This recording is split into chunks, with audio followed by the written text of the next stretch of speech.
Et c'est un plaisir de vous retrouver en Copé pour cette 14e journée de Première Ligue, la dernière avant la trêve hivernale. Et le FC Vevey-Sport, actuellement 9e, reçoit le FC Thun 2, 12e juste au-dessus de la barre. 4 points séparent les deux équipes.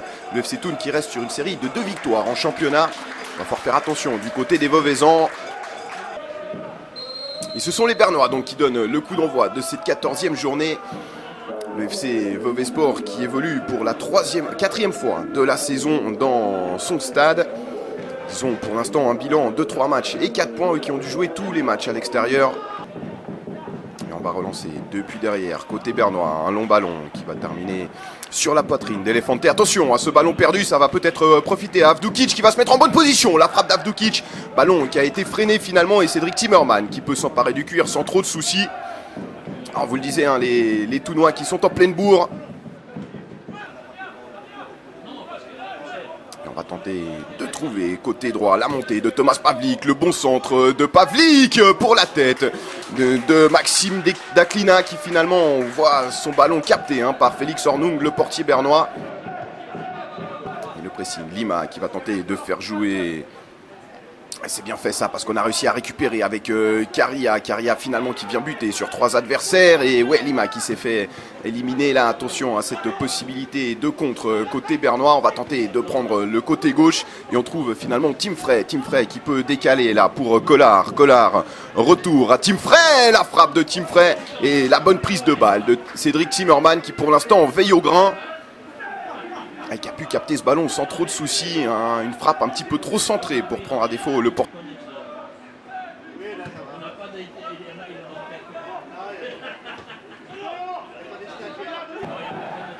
Attention à ce corner tiré par Nabil Souni, 19e minute.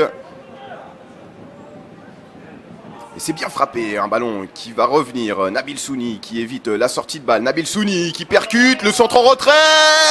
Et finalement, la frappe et l'ouverture du score. Dans cette partie, 19e minute et l'ouverture du score par l'intermédiaire de Marco Gabriele, le numéro 29 qui inscrit là sa première réussite de la saison. Et qui met le FC Vevey-Sport sur les bons rails dans cette dernière journée du premier tour. 1-0 donc pour les hommes de Jean-Philippe Carlen qui vont devoir continuer leur marche en avant face à ce FC Thun pour tenter de remonter un petit peu sur la tête du classement.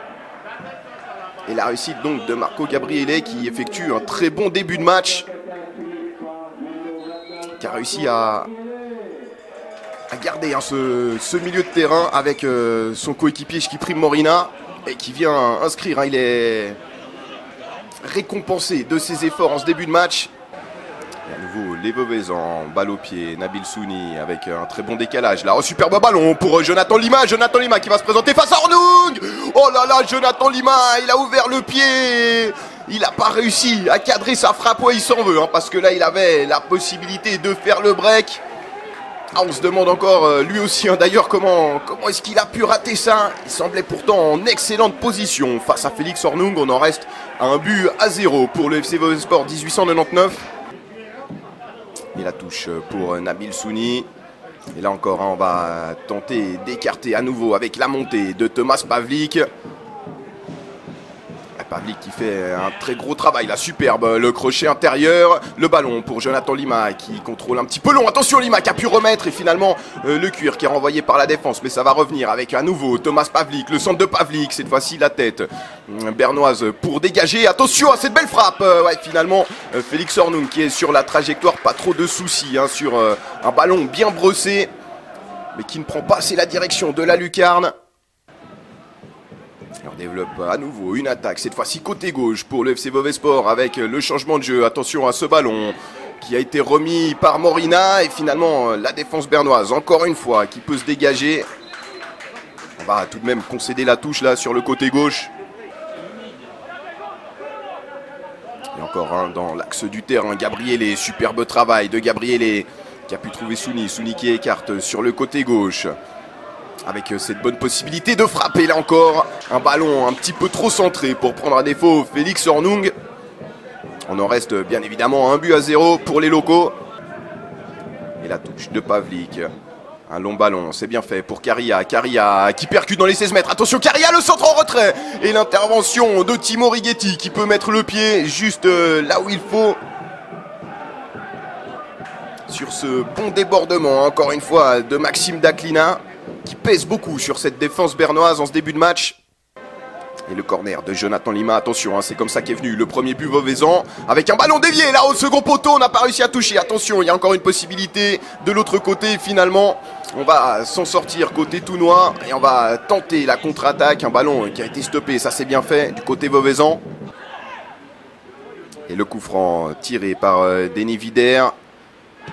Denis Vider avec un coup franc boxé des points par le portier Cédric Zimmermann. Puis dégagé par la défense veuvezane. On est bien attentif hein, sur les coups de pied arrêtés pour l'instant du côté des hommes de Jean-Philippe Carlen. Et attention à cette passe qui va être finalement interceptée là par Vider. Vider qui va pouvoir frapper. La frappe de Vider. Un ballon finalement qui s'envole et qui ne redescendra juste pas là, si ce n'est au-dessus. Début de Cédric Zimmermann. Et les Bernois qui courent toujours après le score, ils vont tenter sûrement d'égaliser hein, avant la mi-temps avec ces tentatives de débordement là-bas côté droit de Fray. La défense veuvezane qui est bien en place, mais attention, on a réussi à trouver un coéquipier là et finalement le but de l'inévitable Amar Avdukic qui vient inscrire sa 4e réussite de la saison juste avant la pause, à quelques instants vraiment du coup de sifflet. Le voici d'ailleurs, ce coup de sifflet qui va mettre un terme à cette première période et donc le FC Thun qui revient juste avant la pause. Un but partout entre le FC Vauvesport 1899 et le FC Thun moins de 21, ce qui nous promet une deuxième période pleine de suspense entre ces deux équipes pour, on vous le rappelle, la dernière journée de Première Ligue avant la trêve hivernale. Les réussites tout d'abord Marco Gabriele qui avait ouvert le score. Et à l'instant, Amar Avdukic qui vient remettre les deux équipes à égalité. C'est le FC Vauvesport qui donne le coup d'envoi de cette deuxième période. On rappelle que les deux équipes se sont quittées à un partout. À la pause, une réussite bernoise qui est arrivée à la 46e minute hein, dans les arrêts de jeu de cette première période. Et les hommes de Jean-Philippe Carlen qui vont tenter de repartir de l'avant, mais ce sont plutôt les Tounois qui vont faire le forcing là en ce début de deuxième période. Et finalement, Chypri Morina qui peut dégager ce ballon de ses 16 mètres. Corner pour les hommes de Jean-Philippe Carlen. Là encore, c'est bien frappé avec la tête de Stefano Protopapa qui a réussi à fausser compagnie à toute la défense tounoise. Là, ils étaient pourtant 3 autour de lui. Il a réussi à positionner sa tête et à donner donc à nouveau l'avantage à ses couleurs. 56e minute et 3e réussite de la saison pour le numéro 21, Stefano Protopapa. Et les Vauvesans qui reprennent tout de suite l'avantage dans cette partie. Alors on va quand même lui demander de sortir hein, à Protopapa parce qu'il a reçu des soins, lui qui s'est un petit peu blessé hein, sur ce but, sur cette action. La relance à la main de Zimmermann avec Souni. Ouais, ça c'est très bien fait. La triangulation pour Stefano Protopapa. Protopapa qui monte, le dédoublement de Caria, c'est bien fait. Caria avec un petit peu de chance, il va se mettre en position de frappe. Caria qui a cherché la lucarne opposée. Ouais, c'était pas simple hein, la tentative de Caria. Il aurait peut-être pu aller chercher au centre un coéquipier. Il a préféré faire seul le numéro 17 Vauvezan. Et le coup de pied arrêté pour les Tounois. Attention, ça peut venir hein, justement de ces coups de pied arrêtés, de ces coups francs. L'égalisation, il va falloir être solide dans la défense vauvezane. Et c'est frappé au second poteau avec cette remise de la tête. La frappe d'Avdukic. Et puis encore une nouvelle frappe derrière. À chaque fois, il y avait un défenseur vauvezan. Là, on a payé de sa personne pour empêcher les Tounois d'égaliser à nouveau dans cette partie. Et les Vauvezans hein, qui vont toujours chercher à venir enfoncer le clou avec un bon décalage. Côté gauche pour Stefano Protopapa. Protopapa qui tente de provoquer la Uche. C'est bien fait, Protopapa qui peut centrer. Ouais, finalement, on a manqué ce ballon de quelques millimètres. Là, un superbe travail de Stefano Protopapa face à Noah Uche. Et le bon centre du numéro 21 qui finalement ne trouve pas preneur pour quelques centimètres. Mais quel bon travail de Stefano Protopapa, lui qui est le dernier buteur de cette équipe vauvezane aujourd'hui. Il reste un petit peu moins de 10 minutes dans ce match. La pluie qui est toujours très très forte ici. et les supporters veuvezans qui donnent de la voix, eux qui ont supporté leur équipe depuis le début. On tente effectivement de faire de ce stade de Coppet une forteresse et ça passe bien évidemment par le soutien des locaux. Et nouvelle touche pour Pavlik. Morina, retour à Pavlik. Pavlik qui tente de centrer avec cette remise de Protopapa. C'est bien fait, Protopapa. Oh, le ballon levé pour Jonathan Cayero qui vient inscrire le 3e but de son équipe. Elle est là. La belle histoire de la soirée pour Jonathan Cayero, 18 mois. Sans football pour le numéro 9 du FC Vevey-Sport. Et un but qui est fêté comme il se doit par tous ses coéquipiers, par tout le staff. Lui qui est venu remplacer Maxime Daclina, il a réussi à mettre son goal et ça va venir lui mettre du baume au cœur après tous ces mois d'absence des terrains de foot. Et les Toulnois qui tentent de repartir avec Collard dans le rond central. On a pu décaler côté gauche avec cette frappe à terre. Cédric Zimmermann qui s'étend, il n'a pas touché ce ballon, la frappe qui finalement n'était pas cadrée. Et les Veuvezans qui mènent toujours 2 buts. On va tenter de sortir ce ballon avec Pozlouzny, Morina. Ouais, on tente de gagner un petit peu de temps. Et attention à ce ballon qui va finalement être récupéré avec la frappe finalement du numéro 7, Denis Vider et Cédric Zimmermann qui peut s'emparer de ce ballon en 2 temps. Il a accordé tout de même un rebond, le portier, mais il s'est bien repris en se couchant rapidement sur le cuir. Et un des derniers dégagements pour Cédric Zimmermann. Effectivement, le coup de sifflet final qui est donné et qui voit le FC Vevey-Sport 1899 s'imposer face au FC Thun M21 dans son stade sur le score de 3-1. On rappelle le score à la mi-temps, 1 partout. Et c'est suite à une très belle deuxième mi-temps que les hommes de Jean-Philippe Carlen parviennent à s'imposer face aux Bernois.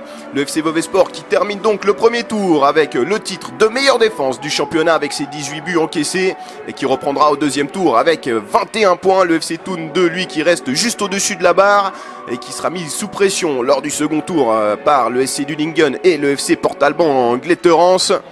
Une belle victoire des Veveysans qui vont pouvoir tranquillement partir en vacances et avoir un deuxième tour un petit peu plus simple, on va dire. On va bien évidemment, avant de se quitter, retrouver les réactions des acteurs de cette partie et on vous souhaite bien évidemment d'excellentes fêtes de fin d'année. Je pense qu'on a très bien commencé le match, on a ouvert le score et puis malheureusement on a lâché un petit peu au milieu de terrain. On pensait que ça allait passer facilement et puis finalement ils sont juste revenus au score juste avant la mi-temps. Et puis ça nous a fait mal parce que de rentrer avec un 1-1 juste avant la mi-temps, ça fait toujours mal à la tête, c'est sûr. Bah moi, j'essaie toujours de défendre ma cage et puis si je vois à la 43e, on se fait des petits passes à 2 mètres, je viens fou. Je pense que c'est normal parce que juste avant la mi-temps de prendre un but, c'est mortel. Et puis malheureusement, on a essayé de jouer trop petit au lieu de dégager les ballons. Ouais, je pense qu'il y a des jeunes qui ont envie, qui viennent avec la première équipe s'entraîner. C'est des jeunes qui ont faim, qui t'écoutent. Ça fait vraiment plaisir. Après, j'ai pas grand chose à rajouter. La seule truc qui nous fait mal, c'est la blessure à Moustapha Dopo. Il s'est gravement blessé à Échalon. Et j'espère qu'on va le retrouver assez rapidement sur les terrains. C'est clair que je suis heureux déjà pour moi aussi, et surtout pour l'équipe. Je pense qu'on fait un match solide.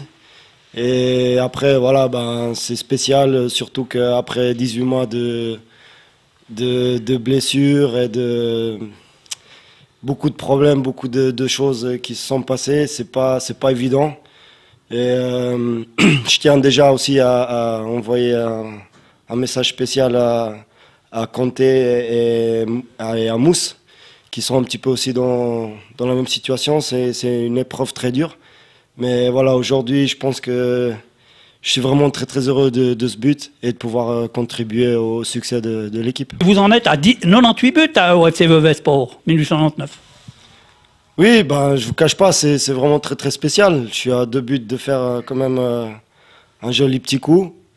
Je sais pas si quelqu'un a déjà fait quelque chose comme ça dans ce club, mais c'est clair que c'est spécial. Après, il y a un cadre, il y a beaucoup de supporters, les gens ils me soutiennent et je me sens chez moi. Et du coup, j'ai aussi le soutien de tous mes coéquipiers. Et je pense que vous pourrez voir dans les images, le but il a été très fêté par tout le monde. C'est spécial et j'ai que à remercier à tous ces gens-là qui me soutiennent et qui crient mon nom dans les tribunes. Et c'est vraiment très spécial. Je veux vraiment remercier tout ce monde-là. Merci à tout ce monde-là. Voilà, maintenant, aujourd'hui, 4 matchs, 7 points sur la pelouse, ici, de Coppet. Il y a longtemps que ça n'était plus arrivé, mais on peut dire que ces 7 points, c'est donc mérité. C'est mérité.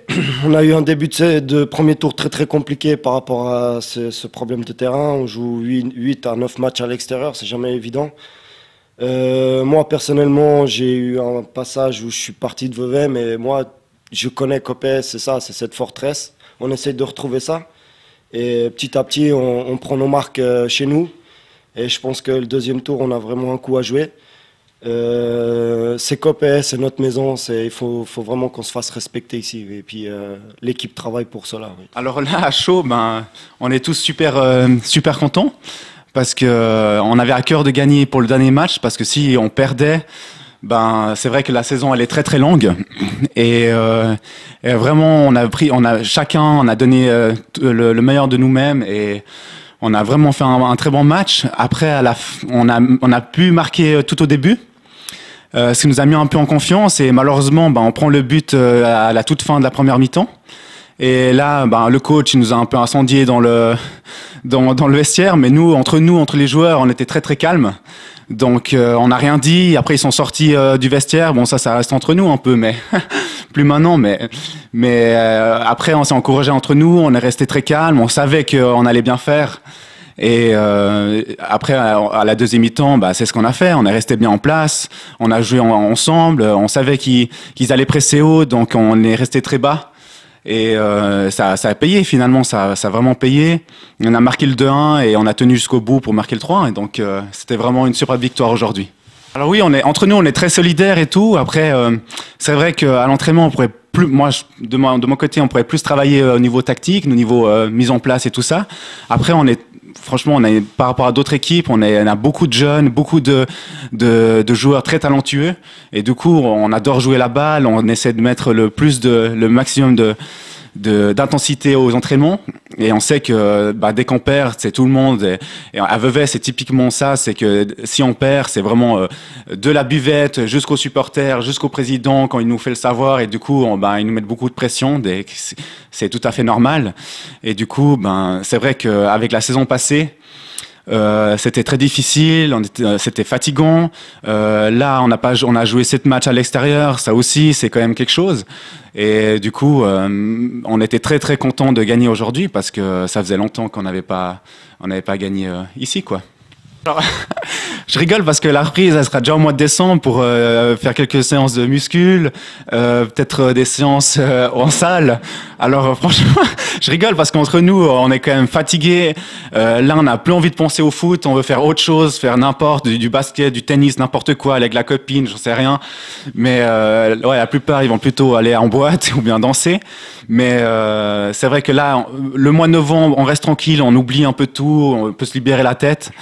Et on va, je pense, sûrement reprendre aussi début janvier pour les entraînements ici au synthétique. Donc voilà. Alors, mon analyse, elle est très positive dans le sens où même avant le début de saison, on espérait atteindre environ 22 points. Donc, on voit qu'on est à 1 point derrière, donc 21, qui est très bien. Surtout qu'il n'y a pas de grande différence, je dirais, entre les équipes du haut de classement et puis le VS. Surtout qu'on a battu des équipes comme Lancy qui pointe en tête ou Martigny qui va certainement ce soir filer en tête. On a quand même mis 4-0 là-bas. Donc tout se joue à pas grand-chose dans cette ligue, puis on le savait très bien. Avec les départs de grosses équipes comme Yverdon et Stade Lausanne, il y a un boulevard pour des équipes qui bâtissent bien pour le second tour. Ah oui, le négatif du premier tour, forcément, c'est de jouer 80% de nos matchs à l'extérieur. Il ne faut pas se le cacher, c'est ça n'aide pas forcément. On voit qu'on a besoin d'être chez nous, d'avoir son public derrière soi pour nous aider. Après, c'est comme toutes les équipes, il y a des blessés, il y a des suspendus, il faut bien gérer.